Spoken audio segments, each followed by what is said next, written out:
So we do our scene size up. Our stabilization we go in phases: primary, secondary, and tertiary. So primary stabilization is something as simple as that. We're just keeping it from going over into the passenger compartment. For the most part, if something catastrophic happens and it fell back onto its wheels, if something happens and it went onto its roof, we're going to have obviously more injury, potential for injury. Be aware, passenger cars, SUVs and stuff, it's a little harder to go back over the tire because it has to get over that pivot point.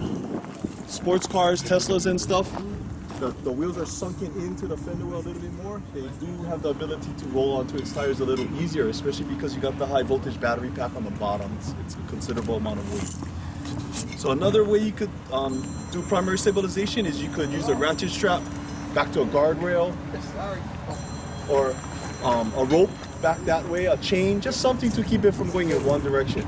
Now secondary stabilization would be like you guys Rescue 42. Tertiary would be another set of Rescue 42, you know what I mean? So what we're gonna do is, I think we verbalized it earlier, but if we come around to this side, what we're trying to do is we're gonna look for somewhere above that 50% mark, give or take. So we don't want our strut to be like this because it has the potential to roll over. You have to make the determination if you're gonna not do a roof lay down. So we're not gonna just do a roof lay down today. If we were, we would not be strutting into the roof. So today we're gonna either strut on the back or on the front. Rescue 42 recommends strutting the front. There's two schools of thought to strutting the back. The engine is normally in the front of the car. It's weighing down that part of the car. This part might be a little bit lighter, a little bit more wiggly. So it's vehicle dependent. So it's up to you guys. You guys can take out. We're gonna take out the glass and all that under control. You can make purchase points over here.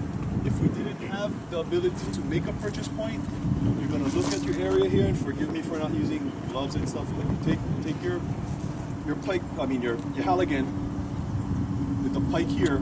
Hold the fork, because if you hold it here, there's a potential to do that. Hold it here, swinging, hold it up, pull down. By doing that, you created kind of that bottle opener effect. So your pike, the pike end of the top of the Rescue 42 can go in there, you can wedge it in, okay? So you guys could do that over here, but for today, we'll probably just take out the glass and do that. So just remember to maintain, go above your 50%. If you need to make a purchase point, you guys can use this. So this is the clean side. We refer to it as the clean side. Undercarriage is the dirty side. So when you do your operations, stay out of the collapse zone. Again, if we made our purchase point at that height, our Rescue 42 is going to come out about 18 inches, 12 to 18 inches above that out here. So when you walk it in, when we put it in, we'll be somewhere within that 45 to 70 degree angle. Okay, so come around to the dirty side. You guys can yep. Now, normally what we do is we let the guy on the clean side determine where his purchase point is going to be, because the dirty side we get plenty purchase points. Yeah? The other side is a lot more limited. So once the person is over there, you guys can stay right here. I'll be on this side. Hopefully you guys can see me. I go, hey, right here. You don't have to be exactly opposite the person, but somewhere in the general vicinity. You don't want to be strutting here and then over there. So once you get the idea of where you're going to be, what we're going to do is we're going to stay away from any of the suspension members. Obviously, we're not going to do nothing over here. We want to stay away from the springs, the arms, and stuff like that. So if we determine something like a frame rail, we can grab it here. Don't want to puncture the gas tank, obviously. You can go here. All different kinds of stuff. This is where the hook holster comes in. Ovals is this little T. So you insert it, turn it 90 degrees, and that locks it. Okay? Little circles. I'm gonna find a good circle. Circles, you can kind of use this finger hook. This is not big enough, but this finger hook is more for the regular circles. Give or take. Get hook onto that. This can go over anything solid. Obviously, you're not going to come to the exhaust pipe, but if you get a good frame rail, you can do that. This one, That's a little sketchy. The metal's a little thin. You guys get the idea. This is for the ratchet straps when we tie back to the vehicle. So it would be a lot lower. So we could maybe hook one ratchet strap on that side, come around, and there's nothing to hook on. We put this here,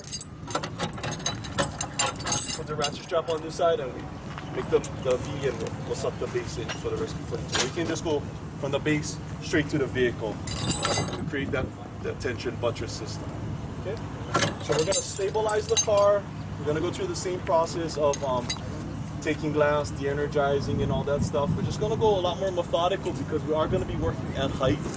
So there's different methods. What we're going to do primarily for these two cars, take off the front door, remove it totally, try and expose the fender for the upper rail and the A tower, and we're going to do a dash lift just from the top side of the car. So it's going to be a little bit more cumbersome because we got to bear the weight of the tool a lot more. We'll switch out as we need to. We got a couple ground ladders over there that we're going to utilize, and if we got webbing or something, we'll secure it as best we can to the car so it doesn't slide out. And then we'll rotate as needed. And then we'll talk about, as we get there, how to deal with tires that are spinning. We can use cribbing and wedges and stuff like that, wedge it in there so it's a lot more stable. So that's the process for the side, what the evolution is going to be for the side listing. Any questions? So your guys' long and short strut, we'll use them on this vehicle with your ratchet straps. We'll use our training centers one on that vehicle with our ratchet straps so we can keep the equipment separate. We're trying to use your cache as much as possible because that's what you guys got. And if you guys want to, we can utilize the Amkes wet system because I know the Chief was talking about running that system to see how the tools run. So it's up to you guys if you guys want to run that or not. You guys can discuss it amongst yourselves. So if no questions, go ahead and get a quick drink of water, suit up, and we'll split up into two groups. One group this side, one group that side. Okay.